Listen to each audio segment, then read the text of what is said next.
The NBA is officially back, and I couldn't be more excited what is going on, y'all. Faiz Sports Talk back at it with another video talking, of course, some NBA, and here to give you guys my NBA predictions for the season restart, which officially happens today, right? We're kicking off the restart of the 2020 NBA season.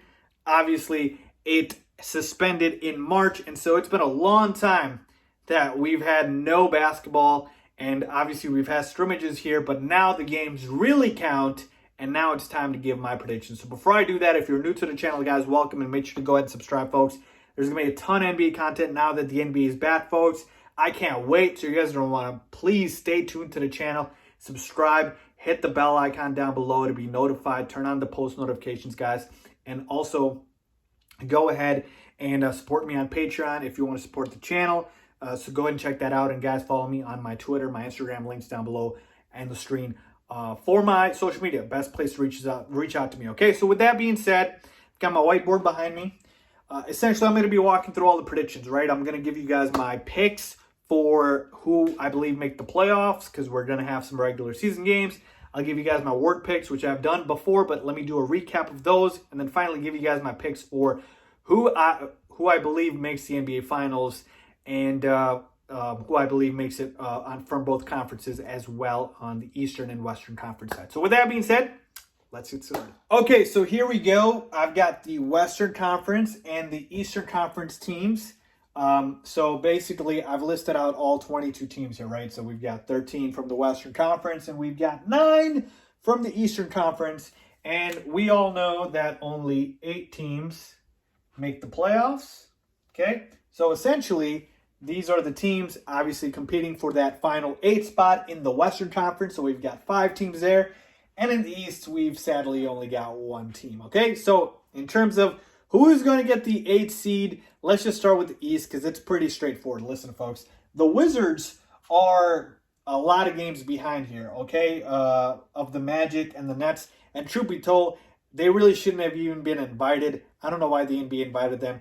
It should have just been the 8 teams that are in the playoffs right now, and that's what it's going to be. So I don't believe the Wizards will make the playoffs, and really they have no shot because Bradley Beal, their best player, isn't playing, okay, and John Wall, who hasn't played all year, he's obviously not returning as well. So yeah, the Wizards have no shot here. Really the only thing that I expect to change is I believe the Magic will jump the Nets for the 7th spot, because right now there's only a very half a game difference, a very close half a game difference here between the Nets and the Magic, and the Nets virtually have nobody left, okay, in terms of who they have as their top scorers and creators on the roster, with Kyrie Irving gone, KD's been gone all year, he's not returning, and now even Spencer Dinwiddie, who was the 3rd best player at times, he's out, and now it's really Karis LeVert and, I mean, nobody else, okay, on that team. So Brooklyn, I believe, is going to drop down to the 8th spot, and I believe the Magic will overtake them for the 7th seed. And other than that, I mean, you can expect maybe a few changes here in terms of, obviously, seeding-wise. But again, for right now, I'm only focused on who's making the playoffs, okay? So Wizards are not making the playoffs. And we're just going to have a switch right here with the Magic and the Nets in terms of seeding. Let's move over to the Western Conference, which is significantly tougher, okay? We've basically got 5 teams here, okay, with the Western Conference, and let me go ahead and just indicate the seeding record, so I think that will help clear up, you know, how many games behind these teams are. So the Grizzlies are 32 and 33, the Blazers are 29 and 37, the Pelicans are 28 and 36, the Kings are 28 and 36. The Spurs are 27 and 36. And finally, the Suns are 26 and 39. Okay, so as you can tell, these teams are very close in terms of record. Okay, and that is why these teams were invited to Orlando, because, again, they are very close with the 8th seed, the current 8th seed, which is the Memphis Grizzlies. So one other thing to point out here. The NBA has a play-in tournament. Okay, what is a play-in tournament? Play-in tournament is basically this. If the 8th seed, okay, ends up being more than 4 games ahead of the 9th seed, there is no play-in tournament. That is the 8th seed. They will get into the playoffs. But, and this is where the play-in tournament comes into play, if the 8th seed is 4 games or less ahead of the 9th seed, then the 8th seed and the 9th seed will enter a play-in tournament. Okay? How will that work?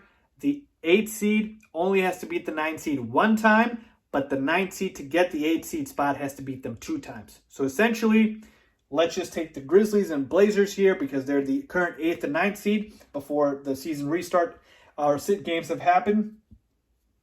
And let's say they play in the play-in tournament. The Grizzlies would only have to beat the Blazers 1 time, okay? And they get the 8th spot. But the Blazers would have to beat the Grizzlies 2 times to get the 8th spot. So let's say they play together. Let's say they play each other, and the Grizzlies, let's say they lose the first game. Well, the Blazers would still have to beat them 1 more time. So let's say the Blazers win the first game, and then they lose the second game. Grizzlies still get it because they only need 1 game. Okay? Blazers need 2 games. They need to beat them 2 times. So they can't afford to lose. So essentially, the 9th seed can't lose in that play-in tournament. So that is how the play-in tournament works. But again, we're not there yet in terms of obviously these teams here.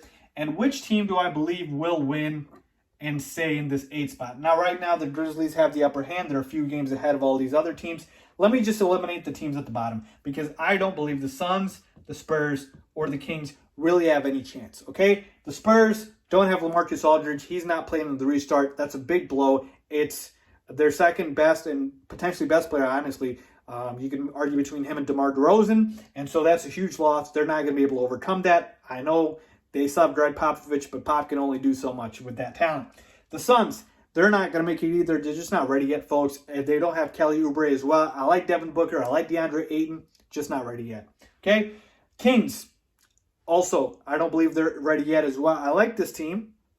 De'Aaron Fox, a nice, underrated young point guard. Marvin Bagley, I believe he got injured again. He just can't stay healthy. And again, outside of that, you got Buddy Hield. He's okay. I just don't see enough here for them. Though record-wise, they're right there with the Pelicans. But the Pelicans, to me, are a much more talented team. So that's why I don't have the Kings making it. So essentially, it's down to these 3 teams with the Grizzlies, Blazers, and Pelicans. Okay? And between these 3 teams, I'm telling you right now, I am not picking the Grizzlies to make the playoffs. I am picking between the Blazers or the Pelicans. And here's why. The Blazers, to me, are stacked again. Okay? We just talked about how a lot of players aren't playing the restart. Well, the Blazers got a lot of players for the restart. They have their starting center back, Yusuf Nurkic. He missed a lot of time with his injury. Okay? And he's a beast down low. They have Zach Collins back. Okay? He missed a lot of time. Obviously, we know they signed Carmelo Anthony mid-season, so he's there. And so all of a sudden, you're talking about a starting 5 of Damian Lillard, CJ McCollum, Carmelo Anthony, Hassan Whiteside, and Yusuf Nurkic. Folks, that's a playoff team. I mean, I'm sorry, that is a playoff team to me. So the Blazers are stacked. Let's take a look at the Pelicans. You got Zion Williamson, obviously, who came on strong. And I'm telling you right now, I love Ja Morant. I do. He's going to be a stud. But Zion plays the whole year, he wins Rookie of the Year. I have no doubt about that in my mind. So you have Zion, obviously, Brandon Ingram, who was an absolute monster this year, made an all-star team. If it wasn't for Bam Adebayo, I think he wins Most Improved. And just a little teaser there for my awards predictions. You got Drew Holiday, one of the most underrated two-way guards. Lonzo Ball, who's improved a lot this year. And then down low, Derek Favors there, J.J. Redick. Folks, the Pelicans are deep. The only reason they had a poor record is because they didn't have guys healthy. If Zion plays all year, they're in the playoffs. I mean, come on now, okay? So that is why I believe the Blazers and Pelicans are better than the Grizzlies. The Grizzlies are nice. I like Ja. I like Jaren Jackson. I like Dylan Brooks. But I think they just overachieved.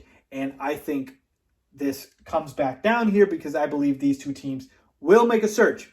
Now, between the Blazers and Pelicans, I'm going with the Portland Trailblazers, folks.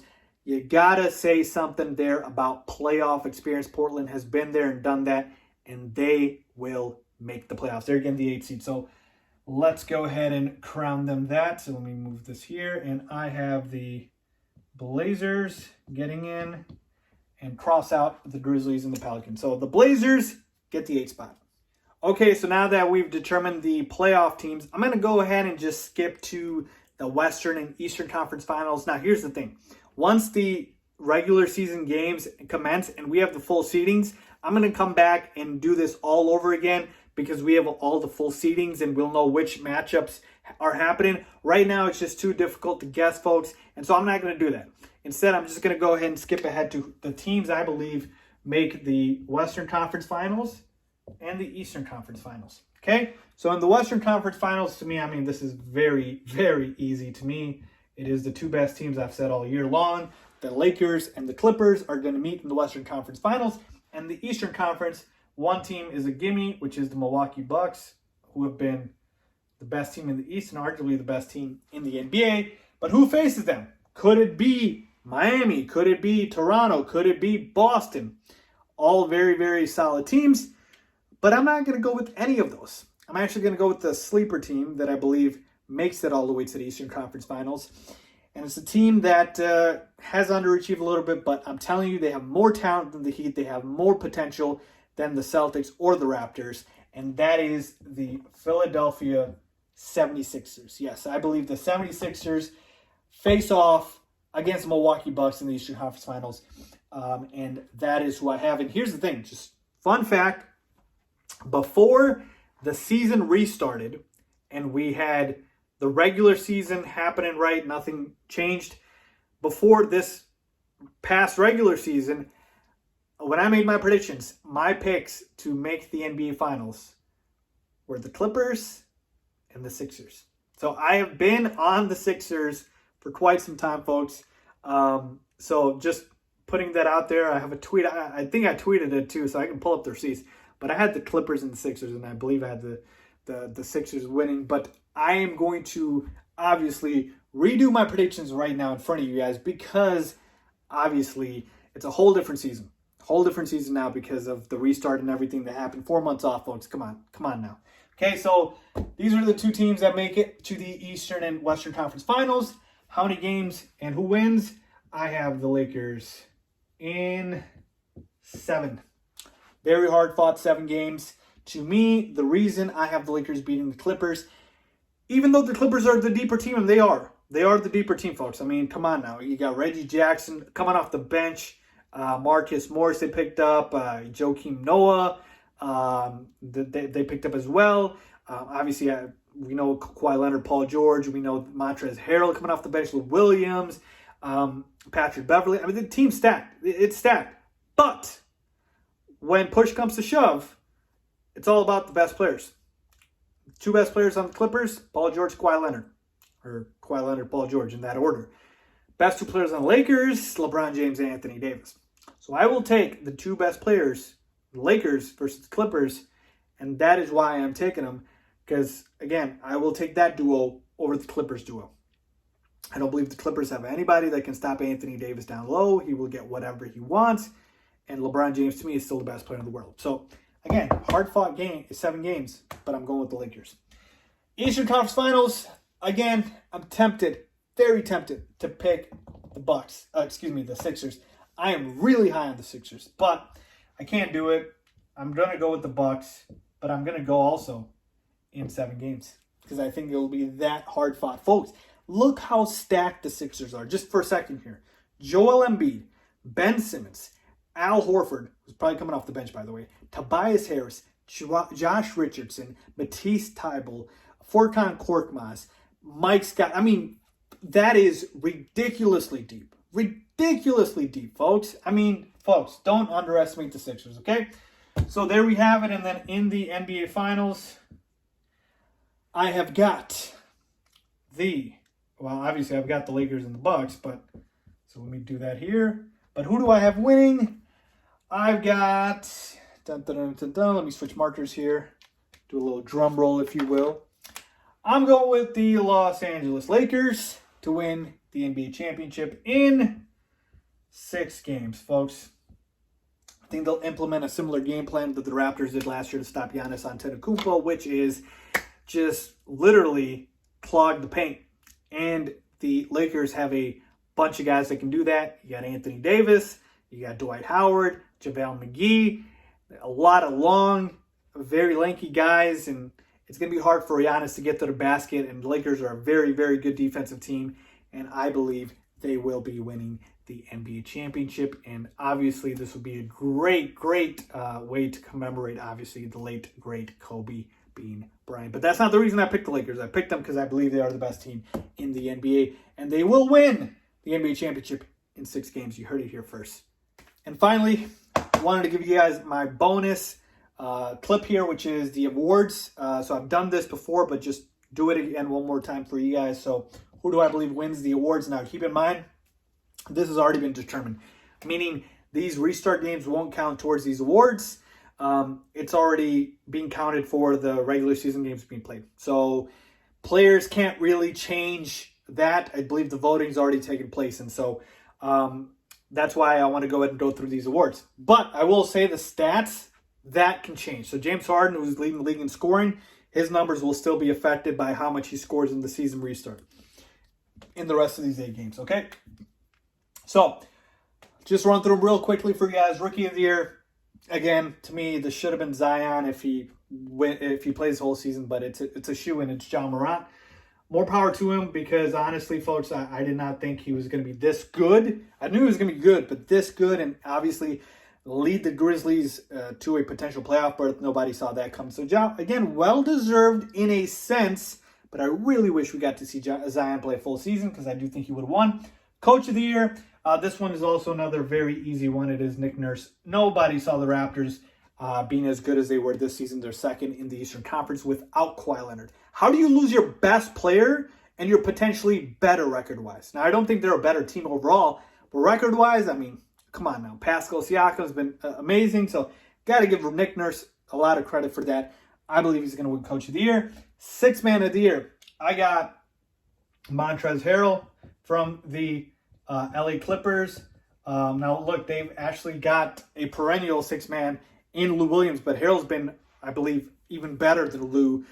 He's really their only big, folks. If it wasn't for Montrezl Harrell, you got Ivica Zubac and now Joakim Noah. So Montrezl Harrell is carrying them down low in the middle, man. He's a relentless player, like an Energizer bunny, man. He never stops working. 18 points a game, 7 rebounds. I mean, in limited minutes, I mean, that is ridiculous. So Montrezl Harrell is my pick, and obviously the Clippers are one of the best teams in the NBA, so he does contribute to winning.